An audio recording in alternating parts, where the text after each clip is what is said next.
चाणक्य से किसी भक्त ने एक और प्रश्न पूछा है कि जो लोग चाहते हैं कि मेरे घर में लक्ष्मी आए, मेरा घर धनवान बने, हम संपन्न रहें, किसी प्रकार से हमारे घर में गरीबी न रहे, हमारी उन्नति हो, तो उनको क्या करना चाहिए?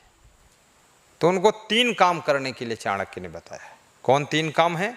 नंबर 1, मूर्खा यत्र न पूज्यन्ते। नंबर 2, धान्यम यत्र सुसंचितम। नंबर 3, दाम्पत्ये कलहो नास्ति, श्री स्वयं आगतः। ये 3 बातें बताया चाणक्य ने।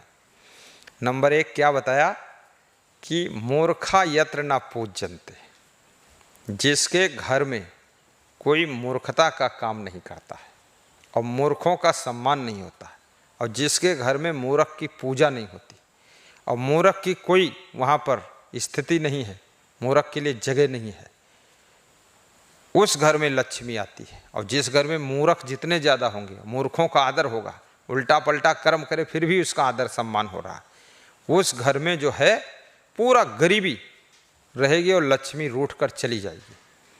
मूर्खा यत्र न पूज्यन्ते, इसलिए अगर तुम धनवान बनना चाहते हो तो मूर्खों की पूजा मत करो, मूर्खों का सम्मान मत करो, मूर्खों का आदर मत करो। जो अज्ञानी हैं उनका आदर मत करो, ज्ञानी का आदर करो, बुद्धिमान का आदर करो। मूर्खा यत्र न पूज्यन्ते धान्यम यत्र सुसंचितम।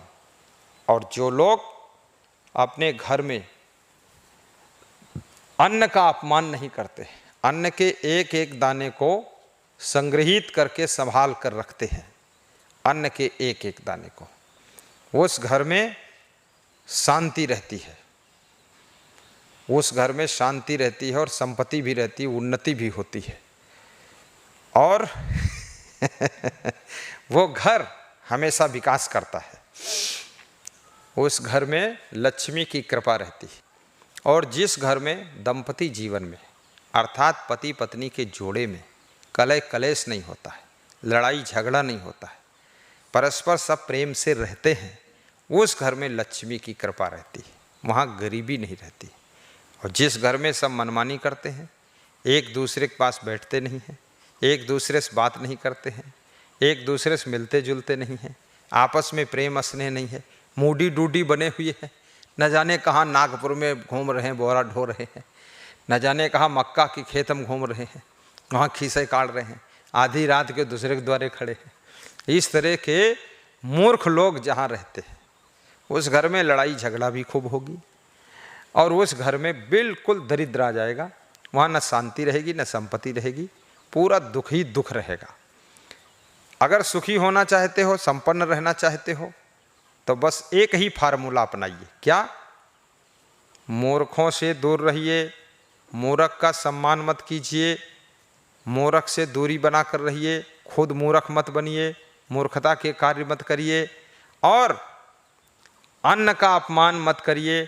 अन्न के दाने को फेंकना नहीं चाहिए, उसको संभाल कर रखिए, तो आपके घर में लक्ष्मी की कृपा रहेगी, संपन्नता रहेगी और आप सुखी रहेंगे। कल्याण का कार्य मनुष्य को कब तक कर लेना चाहिए? कब तक कर लेना चाहिए कल्याण का कार्य? कब तक कर लेना चाहिए?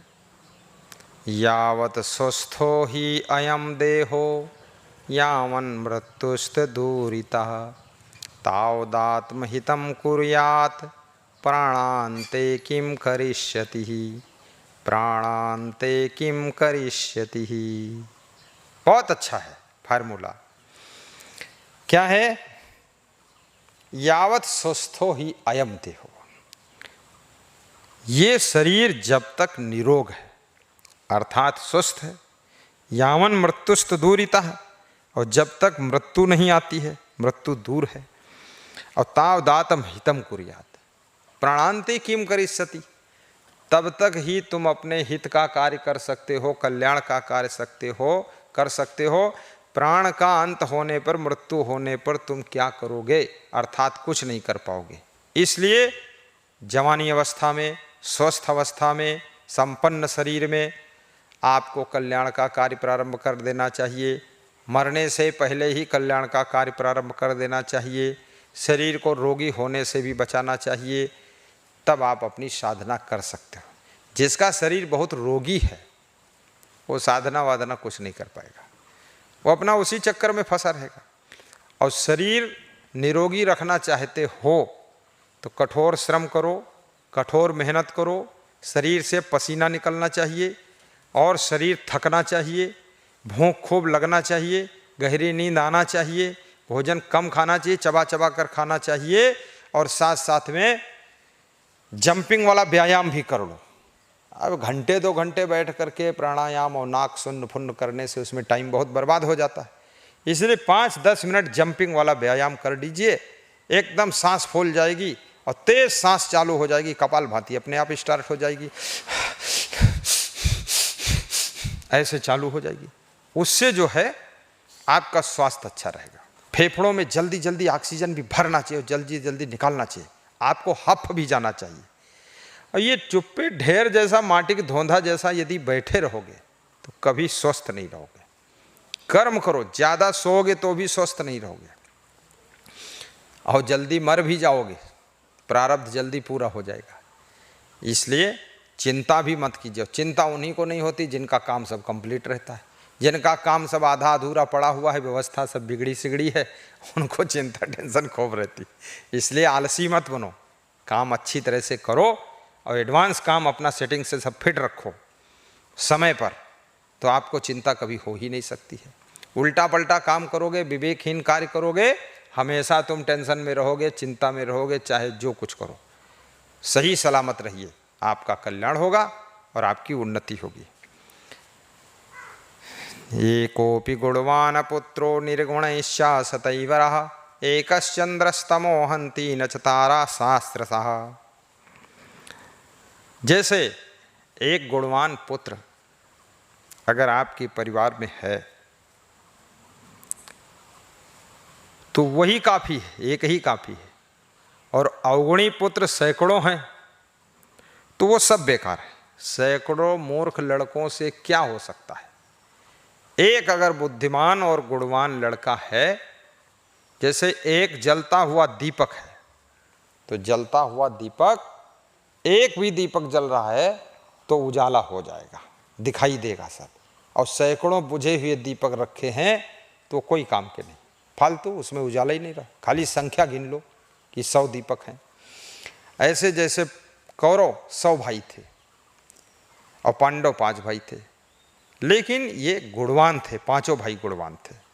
और कौरवों में अवगुण बहुत ज़्यादा थे, अभिमान बहुत था, क्रोध था, लोभ था, अनीति थी, बेईमानी थी, सब अवगुण भरा हुआ था। इसलिए उनका विनाश हो गया और पांडवों की जीत हो गई और पांडवों का नाम हुआ, कौरवों का बदनाम हुआ। एकोपि गुणवान पुत्रो निर्गुणैश्च सतैवरः, एकश्चंद्रस्तमो हन्ति न च तारा सहस्रशः। चाणक्य कहते हैं जैसे एक चंद्रमा के उदय होने से पूरे पृथ्वी का अंधकार मिट जाता है, ना कि हजारों करोड़ों लाखों अनंत तारागण उदय होते हैं फिर भी अंधेरा नहीं मिटता है। इसलिए आपके पास में शिष्यों की कितनी भीड़ है कोई मतलब नहीं, पुत्रों की कितनी भीड़ है कोई मतलब नहीं, आपके साथ में कितने भीड़ भाड़ लोग हैं कोई मतलब नहीं। समझदार लोग होना चाहिए, गुणवान होना चाहिए, बुद्धिमान होना चाहिए। एक बुद्धिमान हजारों बुद्धुओं के ऊपर भारी पड़ जाता है और एक गुणवान लाखों अवगुणियों के ऊपर भारी पड़ जाता है और एक कलाकार करोड़ों मूर्खों के ऊपर भारी पड़ जाता है। तो एकोपि गुणवान पुत्रो, जिसके घर में एक भी गुणवान पुत्र है उस घर में ना लक्ष्मी की कमी रहेगी, ना कोई लक्ष्य अधूरा रहेगा और ना वहाँ गरीबी रहेगी, ना वहाँ दुख रहेगा। वो गुणवान पुत्र उस घर का मान सम्मान भी बढ़ाएगा, गुणवान शिष्य उस आश्रम की भी उन्नति करेगा, उसको आगे बढ़ाएगा। अब ये अवगुणी अगर 100-200 शिष्य है लेकिन टोटल अवगुणी है, पक्का मूर्ख है, और 10-20 लड़के हैं सब अवगुणी है, पूरा मूर्ख है, तो वो मूर्ख जो है पूरे घर का विनाश करेगा और अज्ञानी अवगुणी पूरे आश्रम का विनाश करेगा। मैं कितने आश्रमों में देखता हूँ कि आश्रम में